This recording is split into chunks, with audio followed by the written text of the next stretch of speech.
Chemmanur CPM BJP സംഘർഷം Kunnamkulam police സ്റ്റേഷനിലേക്ക് BJP March സംഘടിപ്പിച്ചു. കുന്നംകുളം വടക്കാഞ്ചേരി റോഡിലെ BJP ഓഫീസിൽ നിന്ന് ആരംഭിച്ച മാർച്ച് കുന്നംകുളം താലൂക്ക് ആശുപത്രിക്ക് മുൻവശം പോലീസ് ബാരിക്കേഡുകൾ സ്ഥാപിച്ച് തടഞ്ഞു.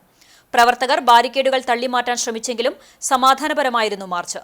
എന്നാൽ സംഘർഷ സാധ്യത കണക്കിലെടുത്ത് വൻ പോലീസ് സന്നാഹമാണ് നഗരത്തിൽ വിന്യസിച്ചിരുന്നത്. തുടർന്ന് നടന്ന പ്രതിഷേധ യോഗം BJP സംസ്ഥാന ജനറൽ സെക്രട്ടറി ശോഭാ സുരേന്ദ്രൻ ഉദ്ഘാടനം ചെയ്തു. ചെമ്മണ്ണൂരിൽ ഞായറാഴ്ച രാത്രി 20ഓളം പേർ അടങ്ങുന്ന CPM ക്രിമിനൽ സംഘം മാരകായുധങ്ങളുമായി BJP ഓഫീസിൽ കയറി നടത്തിയ അക്രമത്തിൽ ഗുരുതരമായി പരിക്കേറ്റ BJP പ്രവർത്തകർക്കെതിരായാണ് കൊലക്കുറ്റത്തിന് കേസെടുത്തതെന്നും ഇത് CPMന് വേണ്ടി പോലീസ് നടത്തുന്ന വിടുപണിയാണെന്നും ശോഭാ സുരേന്ദ്രൻ കുറ്റപ്പെടുത്തി. BJP തൃശൂർ നോർത്ത് ജില്ലാ പ്രസിഡന്റ് അഡ്വക്കേറ്റ് നിവേദിത സുബ്രഹ്മണ്യൻ അധ്യക്ഷത വഹിച്ചു. ജില്ലാ ജനറൽ സെക്രട്ടറി KS രാജേഷ് ആമുഖ പ്രഭാഷണം നടത്തി. ജില്ലാ നേതാക്കളായ MV ഉല്ലാസ്, സോഫിയ ശ്രീജിത്ത്, രേഷ്മ സുനിൽ, മണ്ഡലം ജനറൽ സെക്രട്ടറി സുമേഷ് കളരിക്കൽ എന്നിവർ നേതൃത്വം നൽകി.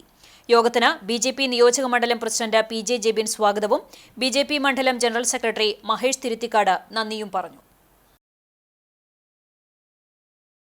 കുന്നംകുളം പോലീസിനോ കുന്നംകുളത്ത് ശാന്തി പാർട്ടിയുടെ നിഷേധ നേതാക്കളായ ശ്രീമതി ശോഭാ സുരേന്ദ്രനും നടത്തുന്ന പ്രതിഷേധ മാർച്ചാണ് ഇവിടെ എത്തിച്ചേർന്നിരിക്കുന്നത്.